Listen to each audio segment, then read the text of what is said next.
Hello everyone, it's MyJubJr. It's been a short while since my last post, but regardless of that, I've been working hard on getting this video out, so hopefully I'm not too late on a video covering this topic. Basically, it's been a whole week since the Black Ops 4 beta came to an end for the summer, and I got to play it quite thoroughly in the 2 weekends, trying out most, if not all the weapon classes to see where each class sits at. However, out of all of the classes, the most intriguing would have to go to the shotguns. This is mostly because in Black Ops 4 they're classified as a secondary weapon, in which this actually hasn't happened, I believe, since Modern Warfare 2. Therefore, logically, both shotguns and pistols would have to be rivaled in terms of gun balancing, as you essentially have the choice of should I run a pistol or a shotgun.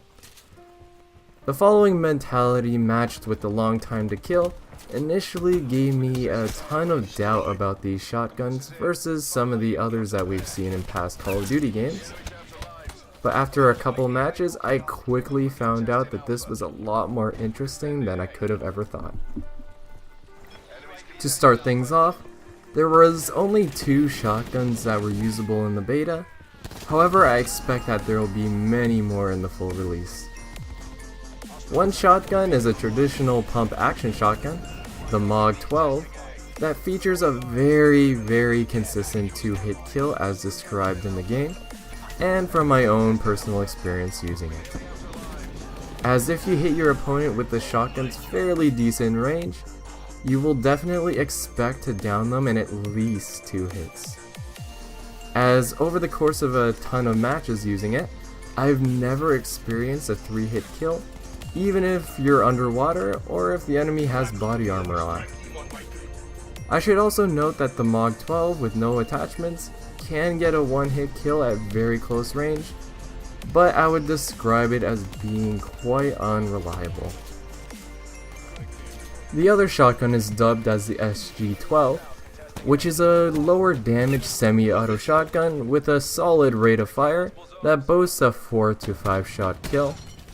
And I know your thoughts will be that these damage values seem very low for shotguns in a Call of Duty game, but keep in mind that in Black Ops 4, it will also take your opponents a much longer amount of time to down you in this game as well, so pulling off 2 hits with a pump action shotgun, or 4 hits with the semi-auto shotgun, isn't too bad as you may think. With that in mind, you may ask if these shotguns are only effective as secondary weapons, and are essentially outclassed by primary weapons. Well, I have to say kind of. If you run either of these shotguns with a little amount of attachments, you might have a hard time using them if you aren't completely focusing in keeping fights at very close range and using flanking whenever you can. So in other words, I would say they'd make for a good substitute if you're using weapons that aren't so good at close range, or if you're simply just trying to finish off a wounded enemy. On the contrary, pistols will be generally better at ranges that shotguns cannot reach, and basically provide a consistent performance out to the medium range. So as you can probably tell from this explanation, both shotguns and pistols have their own niches despite what it may look like at a glance. However, the biggest feature when it comes to the shotguns in Black Ops 4 is that attachments can dramatically change how shotguns behave and can give you things like a flat out boost to the damage, range, fire rate, or even incendiary shells that can stop enemies from healing for a long period of time. Loading up on these attachments will actually turn the shotguns into a very effective primary weapon, as the MOG 12 can easily get one-shot kills, and the SG-12 being able to get more range and extended mags to be more efficient at killing. Well, that's all for the video.